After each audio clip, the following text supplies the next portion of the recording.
actually abusing the stock market.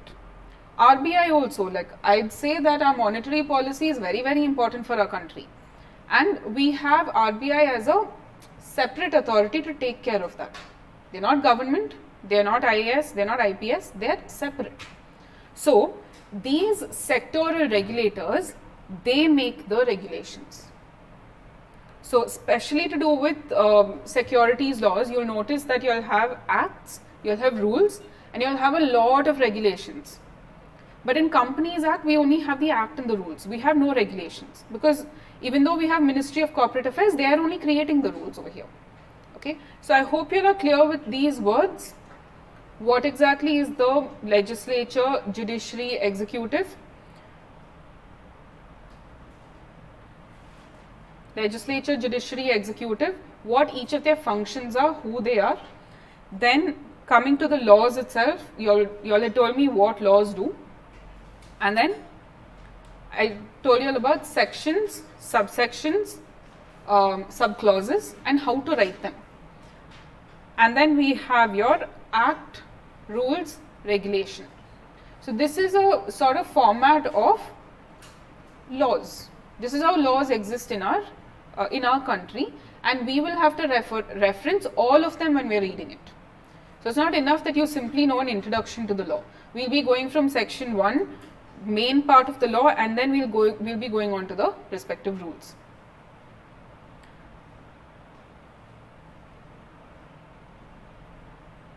Okay.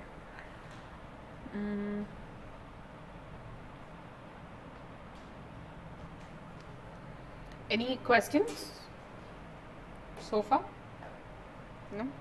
Have any of you all picked up a law and read it? Anyone, even if you studied other subjects in the past? Have you picked up an actual law and read it? BEAR Act, Companies Act. You read like full provisions? Little bit here and there. So you're comfortable with the language reading it? Okay. Practice. Okay. Fine. Okay guys, so I just needed to know that, because I'll be showing you all an actual BEAR Act. I'll make you all go through it, teach you all how to read it, etc. Okay. Now, we finished with the laws part of it. How laws are, a general view of like what its structure will be, sections, etc. all of that. Now, the second part I told you that was important was case laws. Okay, so now we're coming to the case law aspect of things. When we're talking about case laws, you automatically have to think judiciary and their decisions or judgments, because case laws are nothing other than judgments. Okay, so if we're talking about judgments, now I'm moving directly into the judiciary aspect. So this is the next topic that we're doing.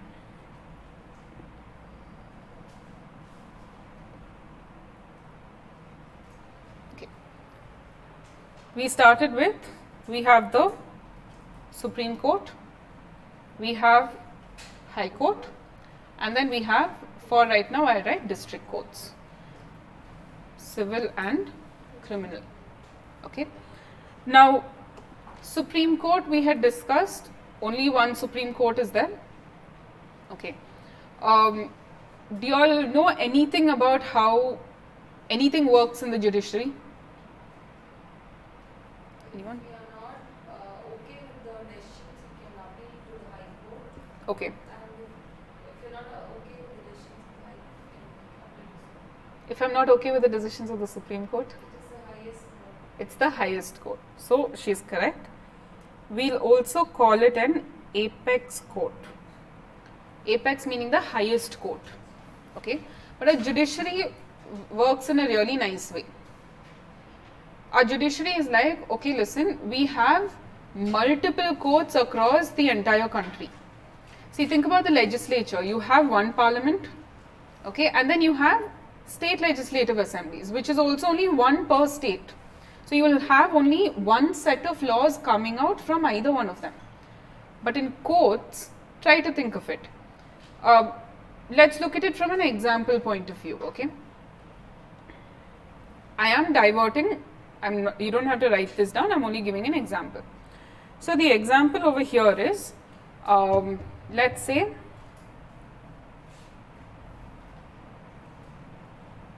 Mr. A has lent 1 crore rupees to a Mr. B. For what? It can be a loan. So this loan will have an interest rate of say 8% per annum.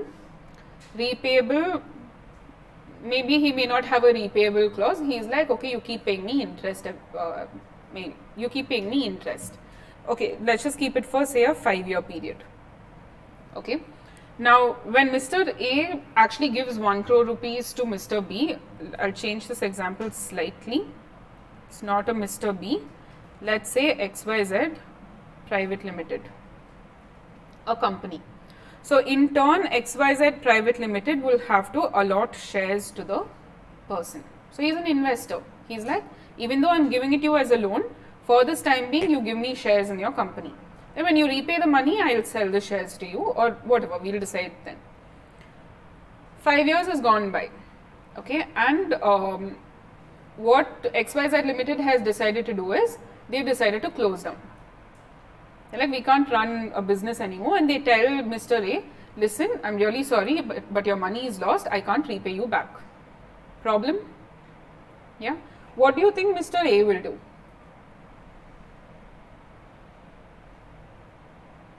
Logically, I'm not saying from a judicial point of view and all of that. Logically, what do you think he'll do? He will? Maybe even before that, before we go to courts and all of that, what do you think Mr. A will do? Negotiating something.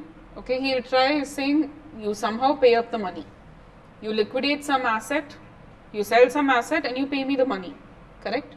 But XYZ Limited doesn't have any more assets. That's why they're deciding to shut down. So, discussions go on, then say he decides to go to the court. He's like, no, now I can't do anything about it, let's go to court. And what Mr. A does is, first court that he approaches, again, this is not the proper court, initially for introduction I'm just saying, he will approach the district court civil. Okay, he will approach the civil district court first. And in this civil court, Mr. A will file a case versus XYZ Limited.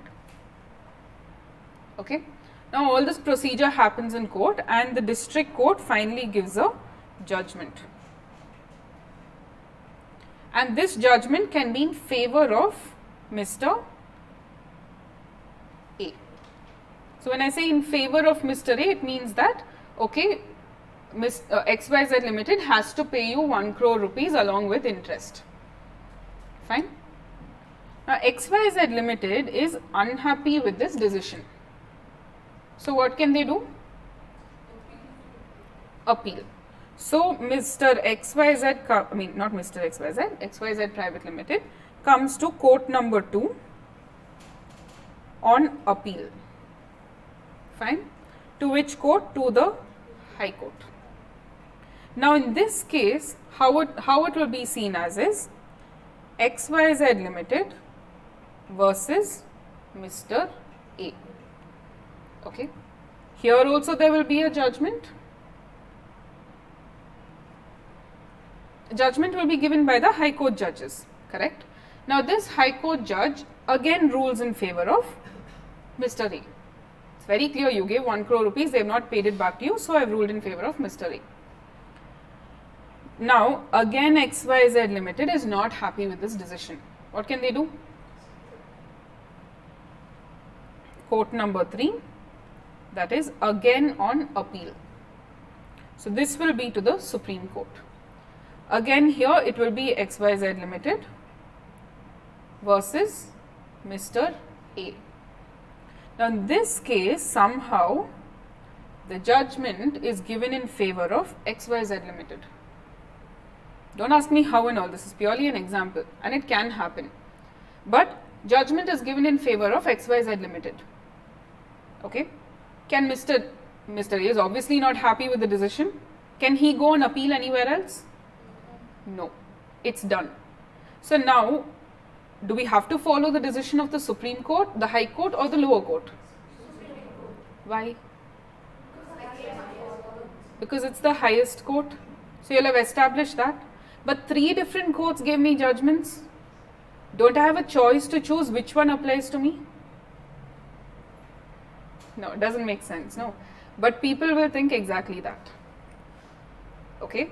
And that is why in the judiciary, they're like, let's set up a uniform way of how laws are going to apply in courts. If you're going from a lower court, the decision of that lower court will apply to you. But should you choose to go on appeal, then that decision will apply to you. If you choose to further go on appeal, then that will only apply to you. If it so happens that the decision is given by the Supreme Court, then you have no choice. You have to follow it. Okay? This brings out a uniformity in law. This ensures people don't decide, no, I prefer the decision of the High Court, I'll follow that. People have done that also. Okay? At least tried to do it. That is not allowed. So if you see how the court structure works is Supreme Court, High Court, District Courts, the power of the judgment.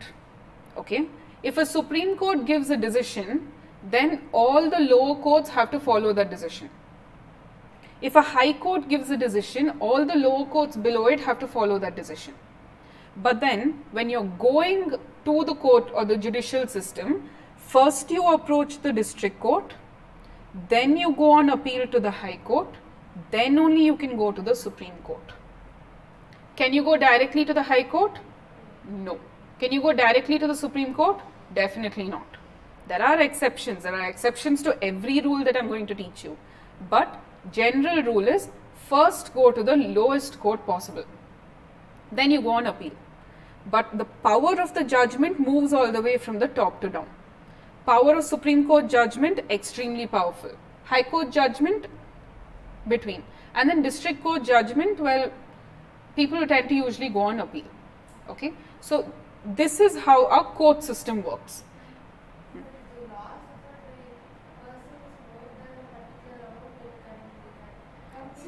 Yeah. Not exactly. Like, I'm guessing you're taking the example of consumer. Yeah. Exactly. Correct. You cannot go directly to Supreme Court. So, like I said, those exceptions, those technicalities, I'll be teaching you all later on in respective chapters. Okay? But this is the general idea. Now, based on your question also, even at the district court level, based on the amount of money that is involved in the suit, you go to respective courts. Like, let's say some of you are living in PGs. How much rent are you paying? 9,000, 10,000. Some will pay 3 or 5. Okay, maybe 3 or 5 was when I was staying in PGs, but roughly around that number. Okay. Now, for these kind of cases, you go to something known as the small causes court. Okay, because your value of your suit is very, very less. But then if it's say about from 1 lakh to 10 lakh rupees, in the district court itself, you'll be given a certain quote. If it's above 10 lakh rupees to 1 crore, you'll be given a certain quote. But they all still come under the same category, that is district. Okay, you don't go to a Supreme Court simply because your value is more. No, it's not like that. And again, like I said, consumer courts, even your information commissions, all of that, slightly different rules apply. So we look at that separately. You had a question? Actually, the decision was in favor of Mr. Yeah. While appealing, XYZ Limited got their decision in favor in the Supreme Court. Correct. But Mr. Executive A did not apply money. So, what if he is unhappy with the decision? Can't do anything about it. That's the thing. See, many people, I'll tell you what they'll do. They consider courts as their playground. I don't like you, I'll go file a suit against you. Okay. Then what they'll do is they'll keep going on appeal. Now, to prevent that sort of thing, they're like, I'll give you 3 chances. Go to the first court, second court, last court. Beyond that, It's just, you're probably wasting our time. Okay, so even to approach the Supreme Court is not so simple. It's not your choice to go to the Supreme Court. You have to follow certain rules, or certain criteria has to apply to you, and only then you can go to the Supreme Court. Okay, so in this case you're asking, what about A? There's no choice for it. That is the power of the judiciary. Okay, when the Supreme Court gives its decision, it is final. Because the problem will be that if you give more and more avenues for dispute resolution, it is a never-ending process. Also, one fact that you all should know just generally is that our court systems are completely overburdened. There are not enough judges. There are too many cases. I don't know if you all would have heard about it, but try asking your family members also. If you all have actually fought a case in a court of law, sometimes it takes a really, really long time to complete. By the time you get through procedures, by the time you get dates for hearing, by the time the actual decision is given, 6 years, 7 years, 10 years, 20 years. We've heard cases going on, I don't have like proper facts, but 120 years and all. From the age of the British, this case has been pending before the Court of Law in a Calcutta High Court. So that is an extreme example. Okay, I'm not saying that applies to all of us today, but lot of what you see in courts of law is that it's a time-consuming process. And because it's such a time-consuming process, we cannot have you simply coming and wasting the court's time. And so they're like, okay, we'll give you these 3 chances. Beyond that, we will not hear you. Okay, so what happens to Mr. A? He has to follow the judgment. That is what it is. And if you all have heard about, you all know the Tata Group. Okay, recently there was a case in the Supreme Court, Tata versus Cyrus Mystery. Okay, do me a favor, go and read about it. Just generally, for your own reading. We'll discuss it maybe a little later on, because this case has a clear example of what happened in the very first court. Then they went on appeal, and the appeal decision was completely opposite. And then they went on further appeal to the Supreme Court, and the Supreme Court completely changed the decision. Okay, so do a general reading about it. This is for your information. Okay. Fine. Yeah. Special courts. Okay, so I'll tell you this.